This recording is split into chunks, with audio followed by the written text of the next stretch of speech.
Comenzamos. Imagina una aplicación que sabe dónde estás, con quién hablas, qué compras, qué ves y todo lo que dices en privado. Ahora, imagina que toda esa información, esa intimidad, podría terminar en manos de un gobierno. No es una teoría conspirativa, no es un rumor inventado. Es la realidad de más de 1.000 millones de personas en todo el mundo. Es la historia de Tencent, una historia que pocos conocen en su totalidad, pero que nos invita a reflexionar profundamente sobre el poder de las tecnologías en nuestras vidas. Todo comenzó con un pequeño sueño, con solo $1.000.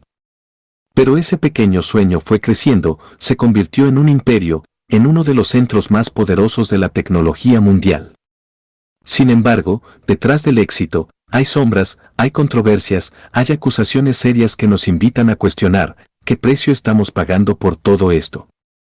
Para entender bien a Tencent, tenemos que retroceder en el tiempo, a ese momento en que todo empezó. En 1998, en un China comenzando a despertar a la revolución digital. Un joven ingeniero llamado Ma Huateng tenía en su mente una idea simple, pero revolucionaria, crear un servicio de mensajería, inspirado en un programa llamado ICQ, que ya era popular en otros países. Pero en ese momento, todo era incierto. La empresa empezó muy pequeña, con apenas $1.000, y estuvo cerca de quebrar varias veces. Magnífico, ¿verdad? Porque, en aquel tiempo, Ma Huateng pensó en vender su empresa por menos de $1 millón. Nadie quiso comprarla. Y, sin embargo, esa decisión, aquella suerte de desesperanza, sería lo que marcaría el inicio de una historia que aún no termina. Porque, hoy, esa pequeña empresa vale miles de millones. Esa compañía que parecía a punto de caerse, ahora construyó un imperio.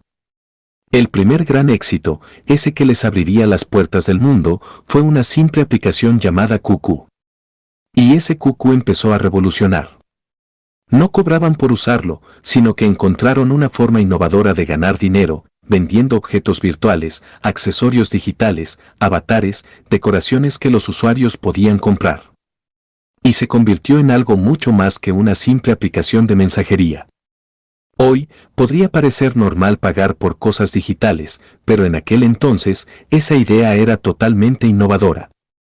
Y entonces llegó, en 2011, otro capítulo importante, el nacimiento de WeChat. Al principio, parecía solo un competidor más de WhatsApp. Pero Tencent tenía un sueño aún más grande, crear una plataforma para todo. No solo un chat, sino una especie de universo digital donde todo se pudiera hacer. Y así fue como comenzaron a incorporar funciones, pagos, mensajes, transporte, comida, compras, videos, trabajo. Todo en una sola aplicación que se convirtió en una super aplicación poderosa y completa. La app que, hoy en día, usan más de 1.000 millones de personas en todo el mundo. Para muchos en China, WeChat es mucho más que una simple aplicación. Es una extensión de su propia vida digital. Con ella, pueden pagar en tiendas, enviar dinero, reservar taxis, comprar productos, trabajar desde donde quieran, hablar con amigos, ver contenido. Todo en una sola plataforma. Es un universo, un mundo propio, que ha simplificado y también controlado la vida cotidiana. Pero ahí es donde surge un problema gigante, una sombra que no podemos ignorar. Si una sola empresa controla todo, la comunicación, los pagos, el entretenimiento, los datos. ¿Hasta qué punto esa concentración de poder puede ser peligrosa? Porque, en manos del gobierno, estos datos pueden convertirse en un arma, en un medio de control social, en una herramienta de vigilancia masiva. Y esta, queridos oyentes, no es solo una sospecha. Es una acusación concreta. WeChat ha sido señalada por censura, por monitoreo, por vigilancia digital. En China, donde las empresas tecnológicas deben colaborar con el Estado, ese poder se vuelve aún más oscuro, más inquietante. Y algunos consideran a WeChat una de las herramientas de control digital más poderosas jamás creadas. Pero Tencent no se quedó solo en las redes sociales y en los datos. Tiene también un enorme imperio en los videojuegos, siendo la mayor compañía de juegos del mundo, con participaciones en estudios famosos, con un alcance global que crece silenciosamente. Además, controla WeChat Pay, uno de los sistemas de pago más grandes del planeta, procesando más de 1.000 millones de transacciones todos los días. Mientras las noticias de Silicon Valley generaban titulares, Tencent avanzaba en las sombras, comprando empresas, invirtiendo en startups, expandiendo su influencia a escala global, en silencio, en la sombra de esa grandiosa y también inquietante ciudad digital que ellos mismos estaban creando.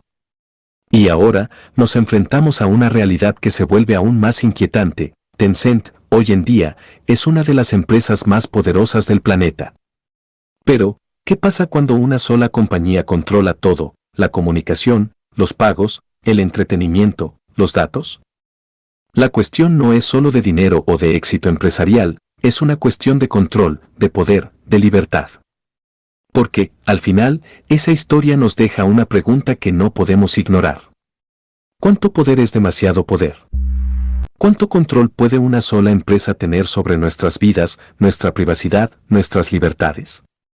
La historia de Tencent, aún en marcha, podría ser apenas el principio de algo mucho más grande, de algo que aún no podemos comprender del todo. Y en esa reflexión, queridos amigos, creo que reside la lección más importante: debemos ser atentos, críticos y conscientes del peso de las tecnologías en nuestras vidas. Porque la historia de Tencent nos enseña que, en el mundo digital, el poder puede ser tan grandioso como peligroso si no lo vigilamos con atención. ¿Y tú, qué piensas?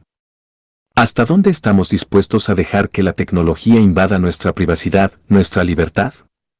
La elección, quizás, está en nuestras manos, en cómo decidimos usar esas herramientas que, en sus manos correctas, pueden ser un gran bien. Pero en las de quienes quieren control, también pueden ser una amenaza.